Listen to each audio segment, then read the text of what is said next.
Hello student, today I am going to teach you History Chapter 3, the company's civil administration and revenue policy. Today's topic is cultivation of commercial crops, यानी कि व्यावसायिक फसलों की खेती। व्यावसायिक commercial crops क्या होते हैं, यानी कि व्यावसायिक जो फसल होते हैं वो क्या होते हैं। तो वो इन व्यावसायिक फसलों को खाने के लिए नहीं बल्कि इसको रॉ मटेरियल के रूप में फैक्ट्रीज में यूज़ किया जाता है। यानी कि इन कमर्शियल क्रॉप्स को ख़ास तौर से फैक्ट्री के लिए ही उपजाया जाता है। तो ब्रिटिश रूल के अंडर में कमर्शियल क्रॉप्स जो थे वो इंडिया में इसलिए ग्रो किए जाते थे ताकि यूरोपियन इंडस्ट्रीज़ को रॉ मटेरियल यानी कि कच्चा माल जो है वो मिल सके, कच्चे पदार्थ मिल सके। तो उसको फिर यूरोपियन अपनी फैक्ट्री में ले जा कर के फिर उनसे वस्तुओं बनाने में यूज करती थी। तो इन क्रॉप्स में इंडिगो है। इंडिगो मीन्स होता है नील। तो इसका काम होता है क्लॉथ को डाई करना, यानी कि कपड़े को रंगने में इसका यूज किया जाता है। उसके बाद है मलबरी जो कि मलबरी यानी शहतूत, जिसका सिल्क वर्म यानी रेशम के कीड़े को पालने में इसका यूज़ किया जाता है। उसके बाद सिनकोना है। सिनकोना का यूज कुनैन यानी जो मलेरिया का एक दवा होती है तो उसको बनाने में यूज़ किया जाता था, सिनकोना की छाल को। उसके बाद पॉपी यानी ओपियम, अफीम इसको कहते हैं।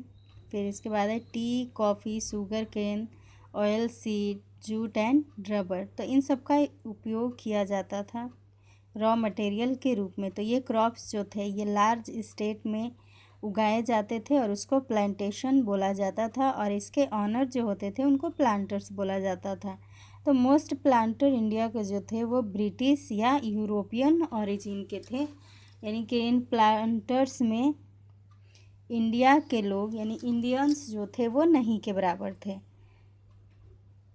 तो टी प्लांटेशन के दौरान असम में जो टी प्लांटेशन था ये लार्ज स्केल में असम में इस्टेब्लिश्ड हुआ था, और असम ही नहीं सिर्फ नॉर्थ बंगाल, केरला भी,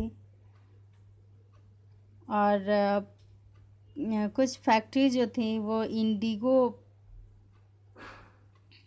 जूट और पॉपी के लिए भी सेटअप की गई थी बंगाल और बिहार में। तो अब प्लांटर्स जो थे वो ट्राइबल्स और लैंडलेस लेबरर्स को, यानी कि जो आदिवासी थे, आदिवासियों को, और जो बिना ज़मीन के जो किसान थे वो वैसे मज़दूर जिनके पास अपनी ज़मीनें नहीं थीं, तो उनका स्लेव रूबल लेबर के रूप में, स्लेव लेबर यानी कि गुलाम मज़दूर के रूप में यूज करते थे।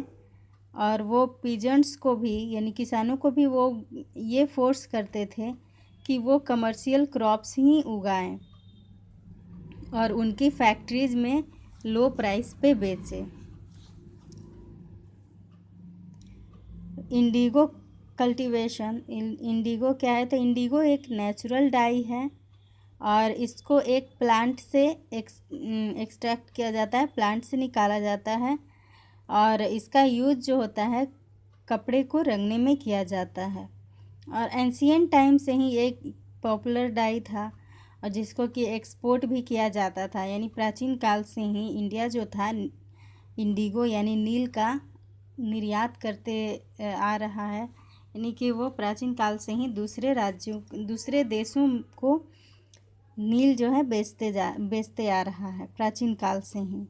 तो इंडिगो जो वर्ड है तो ये ग्रीक वर्ड इंडिकॉन से निकला है और लैटिन वर्ड इंडिकम से बना है, जिसका मतलब होता है फ्रॉम इंडिया, यानी इंडिया से।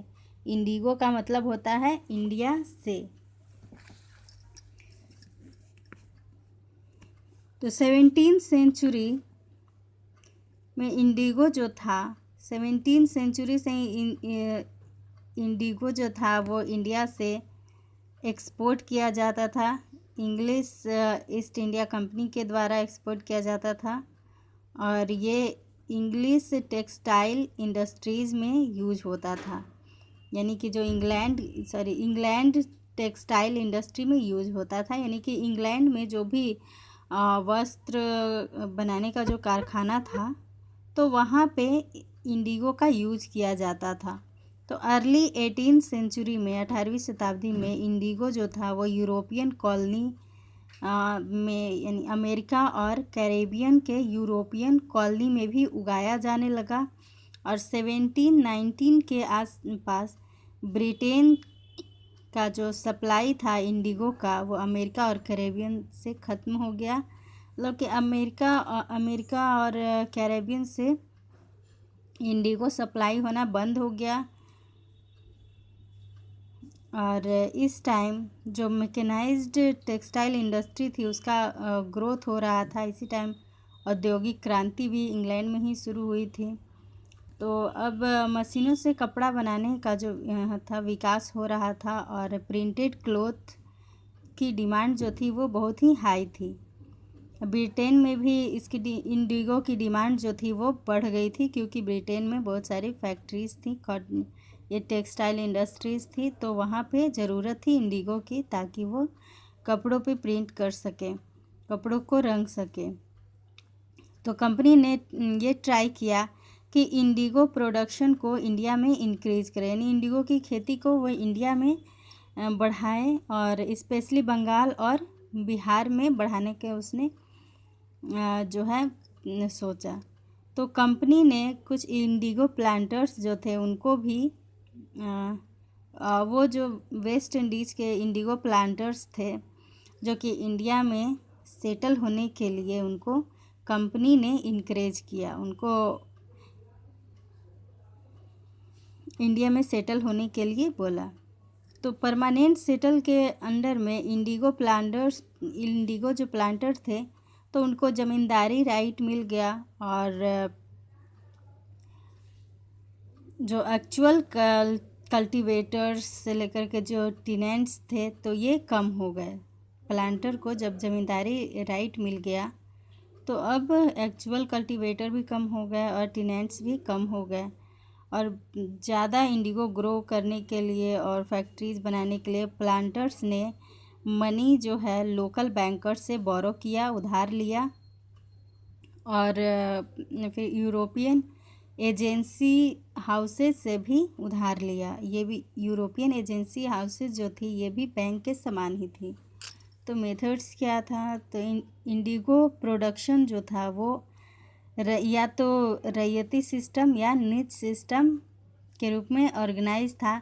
तो रैयती सिस्टम में प्लांटर जो थे वो रैयत के साथ कॉन्ट्रैक्ट करते थे और प्लांटर एडवांस मनी देते थे, एडवांस पैसे दे देते थे रैयत को ताकि वो इंडिगो कल्टीवेट करे, इंडिगो की खेती करे और उसी की फैक्ट्रीज़ में वो जिस फैक्ट्री में चाहता था उसी फैक्ट्रीज़ में उस इंडिगो को लो प्राइसेस पे यानी कि बहुत ही कम कीमत पे बेचे।